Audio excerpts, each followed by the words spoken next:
राम राम जी, आप सबका मेरे चैनल पे स्वागत है। आज मैं आप लोगों से हनुमान जी को प्रसन्न करने की चीज़ें बताऊंगी। और हनुमान जी अगर उनको करना है तो वो बहुत ही जल्दी प्रसन्न हो सकते हैं। तो उससे पहले मैं आपको एक चीज़ बताना चाहूँगी और एक चीज़ दिखाना चाहूँगी कि हमारे देश में भी कितनी कलाएं हैं। उन कलाओं को हमें अप्रिशिएट करना चाहिए और उनको बढ़ावा देना चाहिए।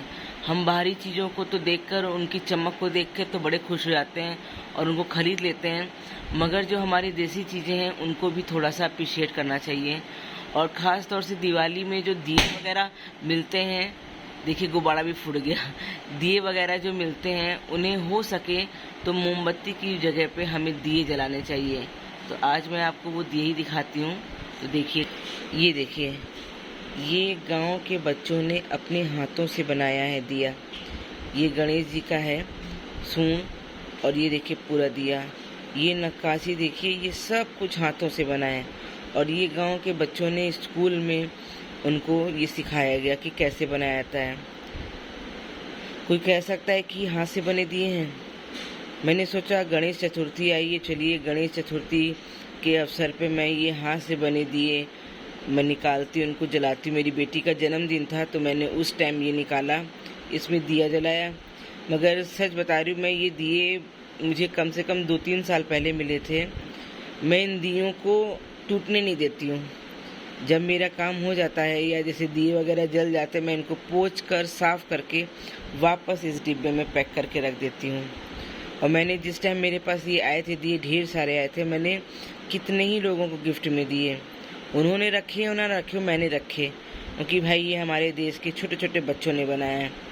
तो आपको ये दिए कैसे लगे मुझे ज़रूर बताइएगा। मैंने सोचा गणेश चतुर्थी के अवसर पर गणेश जी की मूर्ति इसमें छोटी सी बनी है, तो आप लोग को ज़रूर दिखाऊं। तो आप सब बताइएगा ज़रूर कि ये दिया कैसा, देखिए कैसे बने। देखिए हाथों से ही बच्चों ने कलर किया है। ये देखिए सब हाथों से कलर किया है, और कलर कॉम्बिनेशन भी कितना अच्छा है, बहुत सुंदर। ये देखिए गणेश जी की सूंड है। सच बता रही हूँ, मुझे इन दियों का इतना लालच है। जब ये दिए जल जाते हैं उसके बाद मैं इनको फिर से साफ़ करके वापस रख देती हूँ। फिर किसी त्यौहार में उसमें निकालती हूँ। इनको टूटने नहीं देती हूँ कि ये टूट गए, दोबारा मुझे ऐसे दिए नहीं मिलेंगे। तो मैं बात कर रही थी कि हनुमान जी को कितनी जल्दी प्रसन्न कर सकते हैं। हनुमान जी को प्रसन्न करने के लिए हम बहुत चीज़ें करते हैं। हनुमान चालीसा का पाठ करते हैं, बजरंग बाण पढ़ते हैं, बजरंग बाहु पढ़ते हैं, बहुत चीज़ें पढ़ते हैं। और हम फिर भी हम कहते हैं कि हनुमान जी हमसे प्रसन्न नहीं हुए। हमने जो कुछ मांगा, जो कुछ भी हमने चाहा, हनुमान जी ने हमें नहीं दिया। मगर हम एक चीज़ भूल जाते हैं कि हनुमान जी को प्रसन्न करने के लिए सबसे ज़रूरी और सबसे इम्पॉर्टेंट चीज़ कौन सी होती है? वो होती है भाव। अगर आपका भाव ये है कि बस हमें ये पूजा करनी है अपनी मन की मन्नत को और अपनी मन की इच्छा को पूरी करने के लिए, तो भगवान करते हैं।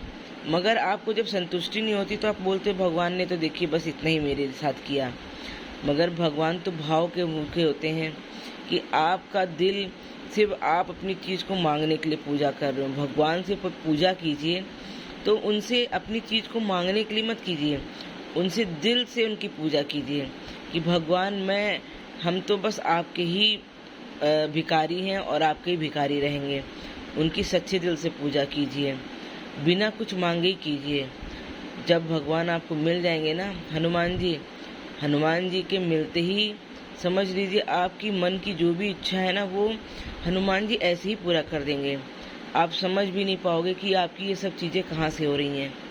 इसलिए भगवान को अगर पाना है, हनुमान जी से कुछ पाना है, तो सच्चे मन और सच्चे दिल से पूजा कीजिए, बिना किसी लालच के पूजा कीजिए।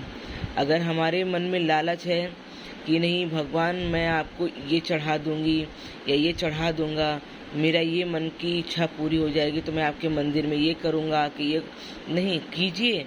मगर आप इन चीज़ों को ना मांगकर भगवान की पूजा अर्चना सच्चे दिल से कीजिए कि भगवान बस हम तो आपके ही भिखारी हैं, आपका ही दिया सब कुछ है, आप ही देखो, और मुझे तो बस आपकी भक्ति करनी है, आपकी आराधना करनी है। मेरा घर परिवार सब आपका ही है, इसकी रक्षा करो।